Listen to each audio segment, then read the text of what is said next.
Bien-aimés en Jésus-Christ, salut et bienvenue à WIFNU, notre communauté qui lit la Bible ensemble pour connaître les promesses qu'on a en Jésus-Christ, notre Seigneur, notre Sauveur et notre espérance. Nous continuons avec Marc, chapitre 7. Les pharisiens et la tradition. Les pharisiens et quelques scribes venus de Jérusalem s'assemblèrent auprès de Jésus. Ils virent quelques-uns de ses disciples prendre leur repas avec des mains impures, c'est-à-dire non lavées. Or, les pharisiens et tous les juifs ne mangent pas sans être lavés soigneusement les mains, conformément à la tradition des anciens. Et quand ils reviennent de la place publique, ils ne mangent qu'après être purifiés. Ils ont encore beaucoup d'autres observances traditionnelles, comme le lavage de coupes, des cruches et des vases d'airain. Et les pharisiens et les scribes lui demandèrent, « Pourquoi tes disciples ne suivent-ils pas la tradition des anciens, mais prennent-ils leur repas avec des mains impures ?» Jésus leur répondit, « Hypocrites, Ésaïe a bien prophétisé sur vous, ainsi qu'il est écrit, « Ce peuple m'honore des lèvres, mais son cœur est éloigné de moi. C'est en vain qu'il m'honore. On donna des préceptes qui sont des commandements d'hommes. Vous abandonnez le commandement de Dieu et vous observez la tradition des hommes. » Il leur dit encore, « Vous anéantisez fort bien le commandement de Dieu pour garder votre tradition. Car Moïse a dit, « Honore ton père et ta mère, et celui qui maudira son père ou sa mère sera puni de mort. » Mais vous, vous dites, « Si un homme dit à son père ou à sa mère, « C'est dont j'aurais pu t'assister et courbant, c'est-à-dire une offrande à Dieu. » Vous ne laissez plus rien faire pour son père ou pour sa mère, annulant ainsi la parole de Dieu par votre tradition que vous avez établie, et vous faites beaucoup d'autres choses semblables.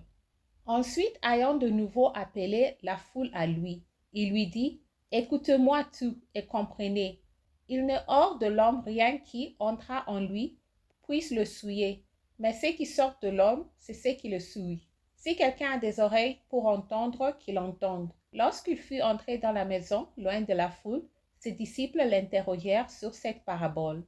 Il leur dit, « Voici aussi êtes-vous donc sans intelligence? Ne comprenez-vous pas que rien de ce qui du dehors entre dans l'homme ne peut le souiller?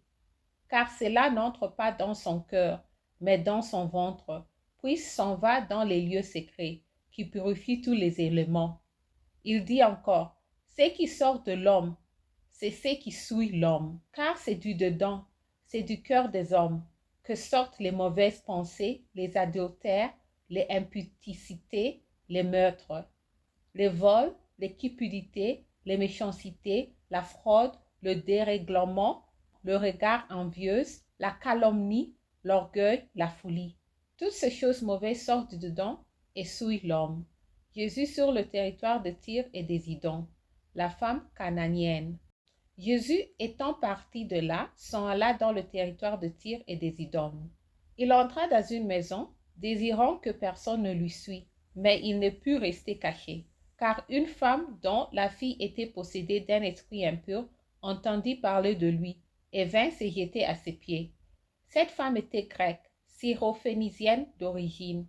Elle le pria de chasser le démon hors de sa fille. Jésus lui dit, « Laisse d'abord les enfants se rassasier, car il n'est pas bien de prendre le pain des enfants et de le jeter aux petits chiens. » « Oui, Seigneur, lui répondit-elle, mais les petits chiens sous la table mangent les miettes des enfants. » Alors il lui dit, « À cause de cette parole, va, le démon est sorti de ta fille. » Et quand elle rentra dans sa maison, elle trouva l'enfant couché sur le lit. Le démon était sorti.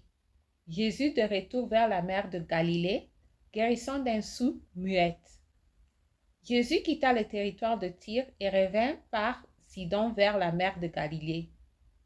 On traversa le pays de la Décapole, on lui amena un sourd qui avait de la difficulté à parler et on le pria de lui imposer les mains. Il le prit à part loin de la foule, lui mit le doigt dans les oreilles et lui toucha la langue avec sa propre salive. Puis, levant les yeux au ciel, il soupira et dit, « Ephata », c'est-à-dire « ouvre-toi ». Aussitôt ses oreilles s'ouvrirent, sa langue se délia et il parla très bien. Jésus leur recommanda de n'en parler à personne, mais plus il le leur recommanda, plus ils le publièrent.